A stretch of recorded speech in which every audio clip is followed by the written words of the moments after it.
There will be spoilers ahead. Beyond the Aquila Rift is based on the short story with the same name written by Alastair Reynolds. This absolute legend of a sci-fi writer who also wrote a short story called Zima Blue. You may have heard of it. The adaptation of Zima Blue is basically the 2001: A Space Odyssey of Love, Death, and Robots. Anyway, today I wanted to existential crisis and chill by analyzing Beyond the Aquila Rift. So with that said, here we go. Tom, Susie, and Ray operate a transport called Blue Goose. They're on a mission to deliver cargo to somewhere in the local bubble. The local bubble is made up of settlements that are in close proximity with each other in the Milky Way galaxy. Relatively close proximity. The local bubble is around 400 light years wide. So in order to travel through the bubble, your ship has to go faster than the speed of light. So Blue Goose is one of the many transports that uses Archangel, a company that utilizes alien technology combined with our tech to supply interstellar travel. This big teleporter looking thing right here is responsible for that interstellar travel, and it's called the Aperture. The Aperture connects with a network of other apertures spread throughout the galaxy. Traveling through the Aperture requires routing syntax, which is made up of cryptic alien runes. Here's the thing about syntax. No human, not even Aperture Authority, fully understands this alien technology. This is just something humans came across when expanding outwards into the cosmos. No one knows who initially created the syntax or where it came from. The species that engineered it could be extinct for all they know. After 2 centuries of research, humans were able to recreate syntax, but the issue was,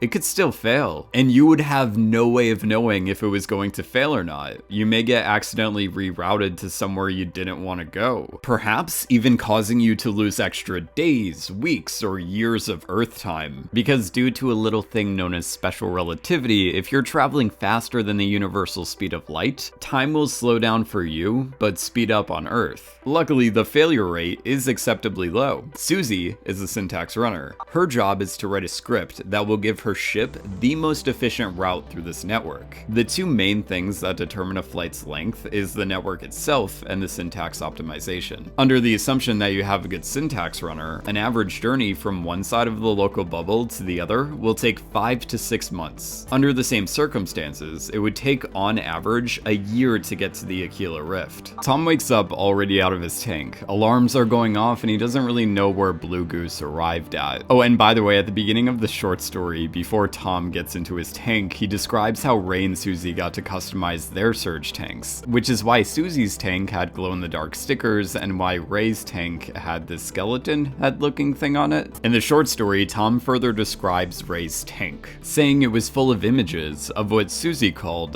the BVM, the Blessed Virgin Mary. The BVM was always in a spacesuit carrying a little spacesuited Jesus. The BVM is shown to us when Ray's entering his tank, and it can also be seen floating around when Tom wakes up at Somlaki Station. Anyway, Greta tells Tom that due to a routing error, Tom and his crew have ended up at Somlaki Station in the Shadar sector, described in the short story as a warren of tunnels and centrifuges dug into a pitch-black D-type asteroid, about a half a light year from the nearest star. But it turns out they aren't even in the Shadar sector. The station is somewhere far beyond the local bubble. Explained in the short story, Beyond the Aquila Rift is shorthand for the trip no one ever hopes to make by accident. The one that will screw up the rest of your life. The one that creates the ghosts you see haunting the shadows of company bars across the whole bubble. And Blue Goose had gone beyond the Aquila Rift. The routing error took Blue Goose as far as 150,000 light years away from Earth, meaning 150 years have passed on Earth since their departure. So even if the crew were to immediately turn around, more than 300 years would have passed on Earth during their entire trip. But that's just the half of it. Tom and his crew did go far beyond the Aquila Rift, but the station he experiences is just a simulation. Tom is still in his tank and Greta is not Greta. She's actually a terrifying alien creature who kinda just wants to take care of Tom and make sure his stay on the station is a pleasant one, as Greta pretends to be someone from Tom's past, someone he had very fond memories of, and someone he feels very comfortable with. Greta being an alien creature is something that was hinted at multiple times during the episode. For example, when Greta and Tom are talking at the bar, we see this shot of them from behind. As the camera dollies to the right, a bottle moves in front of our view of Greta, and the distorted image through the bottle reveals Greta's true form. Later on, when Tom demands the truth from Greta, the shadow she casts on the wall is in the same shape of the alien monster. This is my favorite detail. The imagery perfectly represents the theme of the short story and matches the lyrics of Matthew Perryman Jones's song, Living in the Shadows. The song we hear during the middle, and then at the end of the episode. In the short story, Greta tells Tom that Susie and Ray died in their surge tanks, further explaining something about particles of paint blocking intake filters. Not enough to make a difference over short distances, but enough to kill them on the trip out there. However, in this adaptation, I think Susie and Ray survived the trip, but died after having similar experiences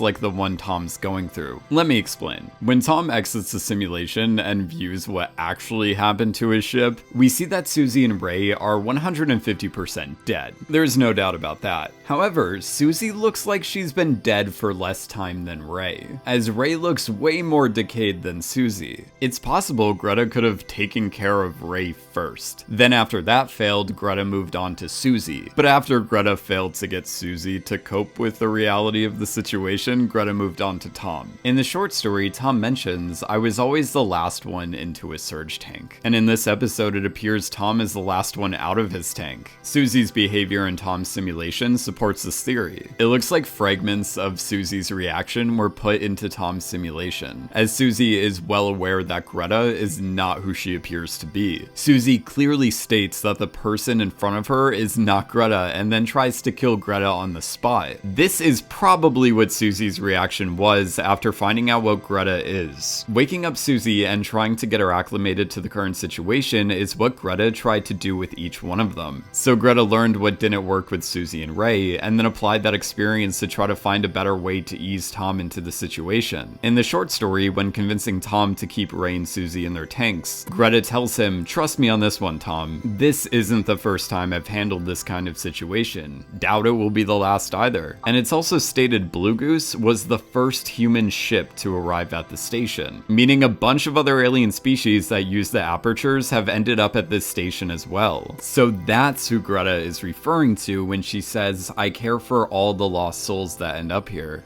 I'm getting chills. Okay, I gotta take a break from this nightmare of an episode. If you liked this analysis, please subscribe, because I would really love to keep making these videos, but I won't be able to without your support. As always, thank you so much for watching, and I will hopefully see you in my next Love, Death, and Robots video.